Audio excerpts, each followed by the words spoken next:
Good afternoon, everyone, and welcome to the dedication of the Bicentennial Garden. This is an outstanding audience, and it's filled with so many people that have made Avon Lake such a great place to live, play, learn, and raise a family. And we are humbled by the collection of outstanding citizenry that is here today. Thank you all for attending. Today marks the culmination of perhaps the longest bicentennial celebration of all time.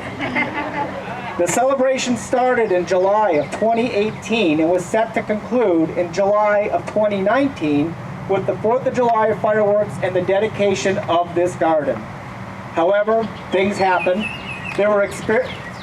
We had delays with some of the plantings and some of the receipt of some of the plaques. We then made it our goal to dedicate this garden in early 2020, but we all know how 2020 turned out. So here we are, June 2021, in year 3 of our bicentennial celebration. And at this rate, we only have 47 more years until we open up the time capsule instead of 50. This day is special for all of us. Whether you are a descendant of one of the original families, such as the Millers, Duffs, Beards, Jaycocks, Lears, or you just moved here, you are an Avon Laker. This garden tells a story of our past. It teaches our current residents of the triumphs and struggles that those that came before us had to endure and overcome. It tells us what we once were, what we are today, and what we can become tomorrow. A very important moment in our history, and it is memorialized on the interpretive board in the rear of this garden, was the establishment of the Avon Lake Historical Preservation Commission. The creation of this commission allowed the city of Avon Lake, under the authority of the state of Ohio, to select and designate historically significant homes and properties and preserve them for future generations. Currently, we have dedicated 14 historical landmarks in this city. These historical landmarks are a link to our past. They tell a story. They tell our story. So while we see new developments and homes being built, rest assured, we are preserving our past. Whether it's a Century home, Beach Park Station, the Peter Miller House just behind me, and now this Bicentennial Garden, our past is being preserved and honored. Our history is forever. And today we honor all of those that came before us and made Avon Lake what it is today. So again, welcome to our Bicentennial Garden. I would like to formally introduce the mayor of the city of Avon Lake, Gregory Dilko. I was standing near the plaque on the very large rock, and this is pure Sherry Spencer. I know we can barely imagine their trials and toils and their sacrifices to get here. So all of us can think of the toils and troubles and trials and challenges and successes we all had to accomplish in our lives within the city of Avon Lake. I'm honored to be here. My wife and I have been in Avon Lake since 1974, so we're sort of new arrivals. There was always a little joke at City Hall when people came and talked about, in the village we do this or that. We know that they have been here for over 100 years or so, but the city of Avon Lake, and it is going through a transition right now. We're dealing in 100 years of time, 1819, 1925 or 6, and we're looking at the 250th anniversary and of course the 300-year celebration coming. Bob Merriman, who was a member of Kiwanis Club for a long time, well, he had several children, and one of his daughters, Sue Merriman, sent me a button from the sesquicentennial, and that sesquicentennial button is in the time capsule. So hopefully in 50 years when they see that, they'll know more than what happened in 2019, but also in 1969 and so forth. This is really a great honor. This is a wonderful spot. As David said, it took us a while to get here, but it was certainly worth the wait. Doug Baldy was the landscape architect, and he has done a masterful job, and I think each year it's going to mature and get better and better. So we see a lot of Doug at Planning Commission, and now we see his work here in a very, very exciting project. I hope you all will come here often and enjoy this event. Of course, we look over there and I can see the airplane, and that occurred last year at about the same time. So we see various things happening, and all of these bring memories of this particular park. This park has served many purposes. I'm sure there have been so many romantic walks in the past along the lake, and perhaps that led to some of you here who are here today enjoying this celebration. I have to give credit to the Bicentennial Commission, which was made up of Barb Cagley and Ted Esborn, Tommy Patton, Parv Shalov, Sherry Newman, Sherry Spencer, and did I get them all? And Tommy, I mentioned Tommy, right? Yeah, they all worked hard. Boy, talk about a high-powered committee. They really drove the engine, which had created a very successful bicentennial. So we're very pleased this event has finally happened. I thank you all for taking part in all of this, because you all helped make it happen. And in the many years to come, enjoy, enjoy, enjoy. Thank you.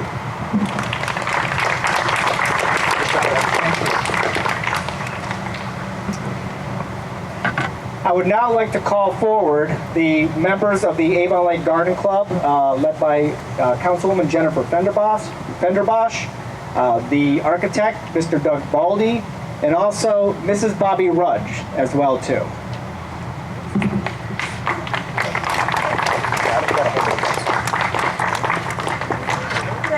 Okay, so everybody wants to know why a bicentennial garden, right?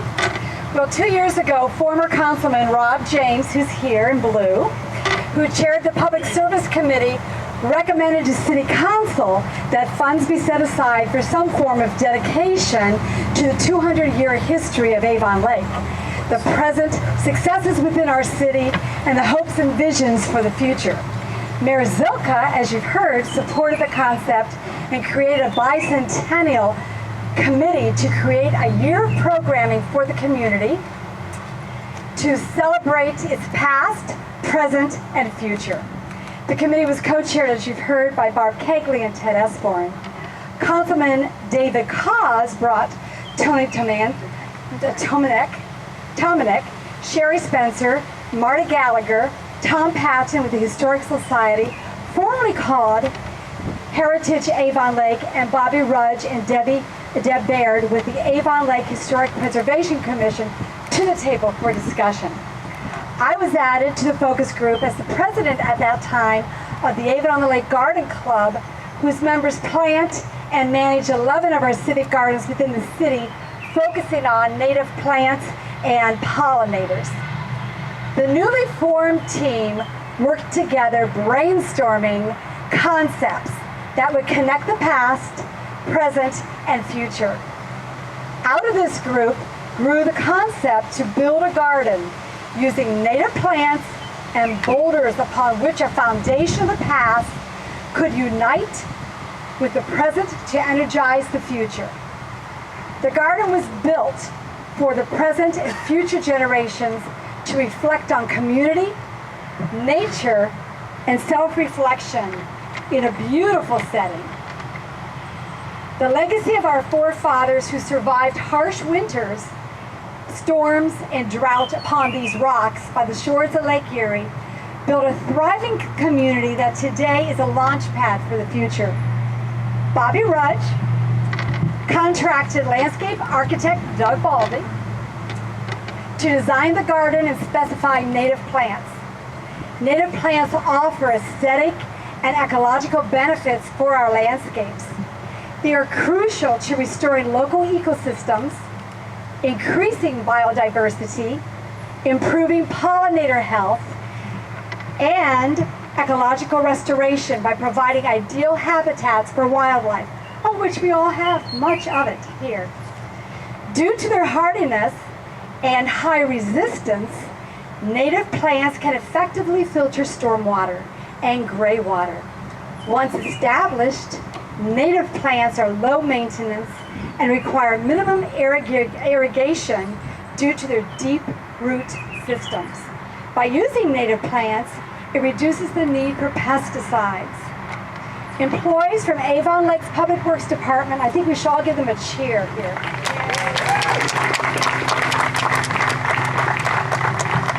Employees with Avon Lake's Public Works Department system, they did the really hard work. See these boulders? They installed the boulders, the pathways, the sprinkler system, and the plantings. And they also maintained this beautiful Bicentennial Garden. In closing, by designing a Bicentennial Garden, the community honors the past and pledges to continue to protect and conserve the natural resources of the earth as its caretakers. Thank you.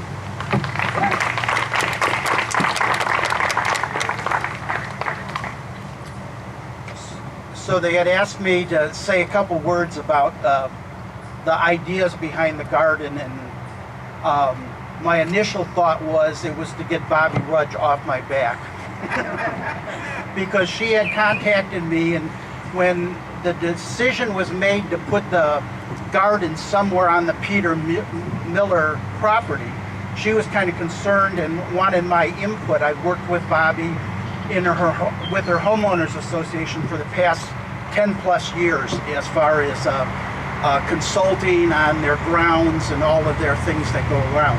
So she contacted me and said, you know, I've got this thing going on, and you know, we're kind of looking to see where should the garden be and maybe what shape that it would take, and I would really appreciate you taking a look at it, which she got me roped into, and I came down here and we met on site and we looked around the property, and this corner instantly, with its focus out towards the lake and the big tree in the background, just drew me in as far as the ideal place for this to go. And Bobby and I discussed some ideas about how this garden might look and be focused in, and what you see is the culmination of a few sketches that I did as far as a plan and a perspective looking up the walk that captured some of the ideas that we had that was then presented to the rest of the committee. The idea behind the boulders was, you know, the initial settlers to this area, they had to deal with this stuff. The boulders were all over this area because of the glaciers and everything like that. Farmers had to either move them out of their field or plow around the big ones. These are all boulders that came from around town. The big one here especially was very difficult for the crews to bring in. My initial sketch also was looking at this from a historic standpoint. What would have been the materials and things that they might have used? And originally I had a sandstone, cut stone patio area, and we changed some of that because in the culture today, as opposed to back then, you know, we're much more concerned about handicapped accessibility and wheelchairs and to handle that stuff. So we made some modifications as we went along, but the idea of anchoring the boulders in here and making those as significant dates throughout the history of Avon Lake, and then the main boulder as a focal point as you come up the walk. We wanted this to be a garden that wasn't just focused one way or the other, but internally it would look good, and yet even from up by the Peter Miller house, as you walk back here, you would see a nice space with walkways leading in, and hopefully over the years more things will happen on some of the rest of this property that will tie this all together even better than it is right now. As Jennifer said, and I won't repeat it, we did want to keep a kind of a natural plants that would have maybe grown around this area, and you will see purple coneflowers and things like that. Some of the species may change a little bit because of more modern cultivars, but a lot of these things would have been growing in Northeast Ohio or in the general area here. So that was the general idea. The focus of this, though, really was to be a space that you could come enjoy on a repeated basis. You could walk around here. You had sitting areas, all that would tie this together and make it a place that you would return to for the foreseeable future, and generations could learn about the significant events in Avon Lake's history and everything. Thank you.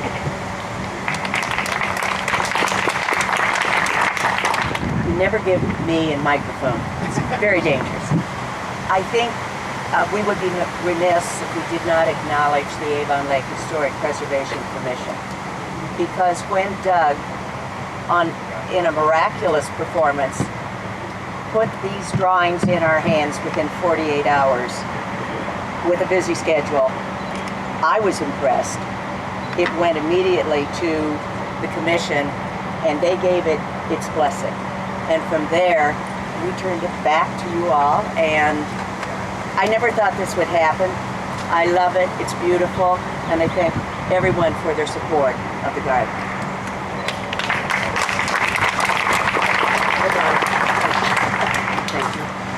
Now I would like to call forward Sherry Spencer. She will be our featured speaker here tonight.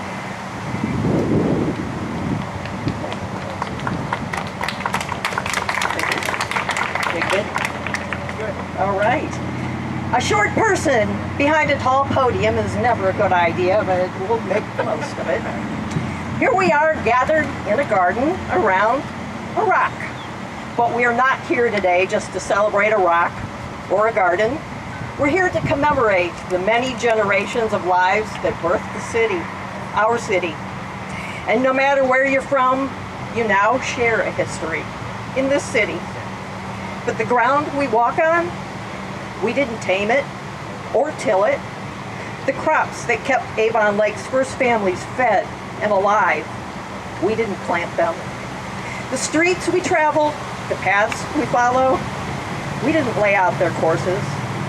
In this city where we dwell, we didn't form its first government, build its first school, or provide its first water and electrical systems.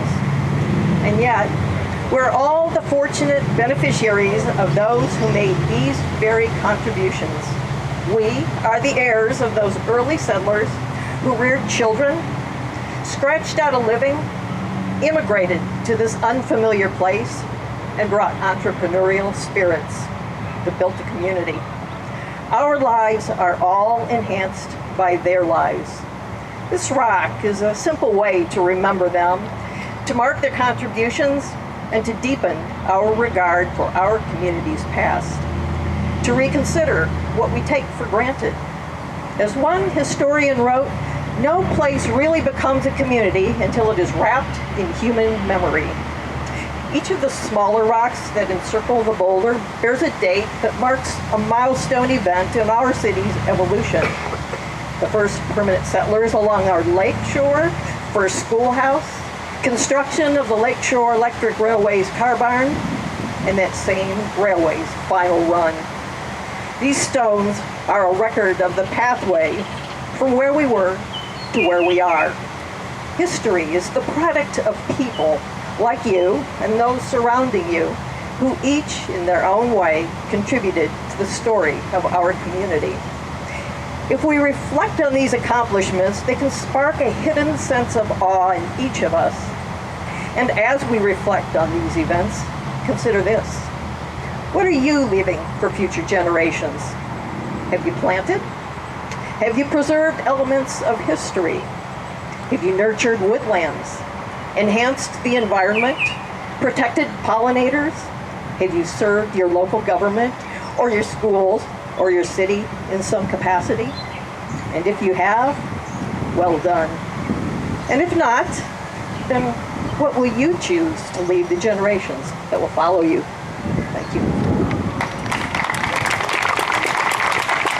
Next, I'd like to bring forward, representing the Bicentennial Committee, Mrs. Tommy Patton, and representing the Avon Lake Historical Society, Mr. Tony Tominick, as we have our time capsule buried. It was such an honor to serve with the other members of the Bicentennial Committee, Barb Cagley, Ted Esborn, Harv Shalop, and Sherry Spencer, and myself. It was a great committee, and we all worked very hard, but it was a lot of fun. What made it so much fun was everything we did was so appreciated by the community. People who live in Avon Lake love Avon Lake, so it was fun doing projects to promote our bicentennial and the history of Avon Lake, because everything we did, people just loved. We did the bicentennial flags that you saw hanging on the telephone poles. We had the magnets, and when I would drive around and even go into Cleveland and you'd see people with the bicentennial magnets on their car, it was such a kick to see it. And we gave away thousands of those magnets. And a lot of people put them on their refrigerators, but a lot of people put them on their cars. We had the beer festival, which was a huge success despite the rain that was threatening that day. And the Avon Lake athletic boosters are continuing that tradition with the beer festival. We had tasting mugs and coasters and bottle openers. In January, we had a community choir concert, and I thought this was so great. It was 5 of the churches got together, and their choirs sang and gave a free performance at the high school. The only problem we had was it was the worst snow day in the history of forever. It just snowed at the wrong time, and some like Independence Village could not get their buses out, and Beach Park they couldn't get their people there. So we were saddened because that was really the demographic that we were hoping to aim for. So it was a big success. People enjoyed it, but the weather did not cooperate at all.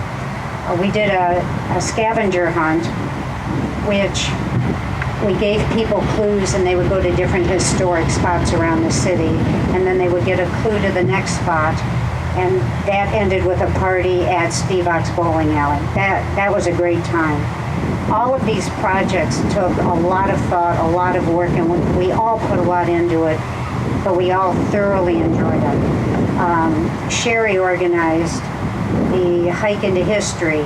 It was at Kopf Reservation. What a huge success and what a great event that was. The Muffins, which was an old-fashioned baseball team. I know Marty Gallagher and Marty O'Donnell were very helpful putting together. They played a team from Columbus who plays vintage baseball. They used the old rules from 100 years ago, and they played that way, and people really enjoyed it. I think they enjoyed it too. In July 4th of 2018 and 2018, we did the opening of the 4th of July, and we enhanced the fireworks. We had booths, we had games, we had food trucks. We gave away a lot of things, a lot of trinkets, and we think we really reached a different level with that 4th of July festival. Well, we think we did top it the following year. So now we kind of look to the city to see what they can do, kind of passing on the tradition to them. We had games, we had cake for the 200th birthday of the city. So it was great. It was a lot of fun. It was a lot of fun to do because everybody in the citizens of Avon Lake are a terrific group of people, and we love living here, and I think other people love living here as well. It's very evident. And I have a list of what is being put in the time capsule. And I think we should add to it. Missing from my list are the magnets that I was talking about, and I think we ought to put magnets in there. But to represent the bicentennial celebration, we have Sherry Spencer wrote a walk into history, which was a revisited edition of a history that was written years ago. So that is going to be buried in the time capsule. Letters from Avon Lake students. We asked the students to give some of their thoughts about the city and what they can hope for in the future. The last edition of the Avon Lake Press, which I sorely miss, was March 27, 2019. That last edition is going to be buried in the time capsule. City newsletters are going to be buried in there. An Avon Lake magazine, an aerial map of Avon Lake, the Avon Lake Bicentennial magazine highlighting a lot of the events that went on in the magazine, and a menu from Parker's Grill is going to be buried in there. They have been such a successful restaurant and they're such an integral part of the community. The committee wanted to include something of that interest level in the time capsule. Something different that's going to be added is also a copy of the program that we have today, and a COVID mask is being added to this list because we think that that's pretty significant in our history. There will also be miscellaneous Avon Lake Press clippings about the city. So it was a great experience for me, and I can say that for the rest of the committee. We all loved working together, and I think the community enjoyed it, and the city of Avon Lake is just a terrific place to live, and we all wanted to celebrate. So thank you very much. Thanks, Tommy. Can you hear? Everybody here? If you know me, you know I love history. I don't know where that all started, but it probably started with my father. He always was talking about the interurban. Our family's been around Avon Lake a few generations. I remember moments in my history in my childhood, and I pass those on to my kids when they'll listen. But that's why we're here. I want to make sure that our children's children remember why we do what we do. It gets emotional for me being here a long time and not having a street named after me.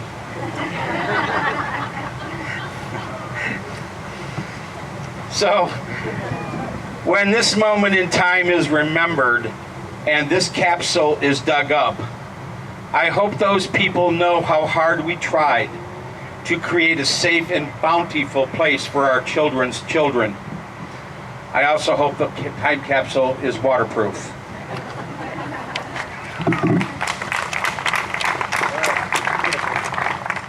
Now the burying of the time capsule.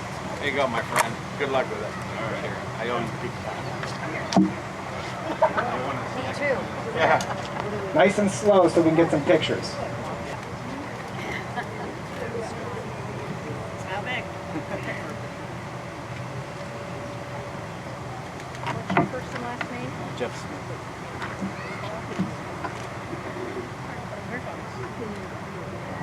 Yeah, let's plant that sucker.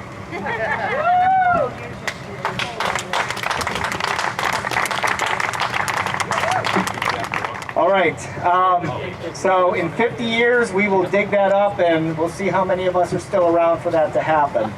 But in 50 years, actually 47 years now, like I had said. So this is going to conclude our ceremony. As has been mentioned, there are so many people that worked so hard on this. And everybody that is here and has been recognized, there's probably so many that we haven't gotten around to recognizing, but we do really want to thank everybody that played a part in this. So thank you all for coming out tonight. We have some... David, Peter Miller House is open for tours. Gotcha. We have the Peter Miller House is open for tours, so anybody that wants to go in there, it is air conditioned, so go on in. And we also have refreshments here from Jitta's table as well too. So thank you all for coming, and please feel free to mingle about. Thank you.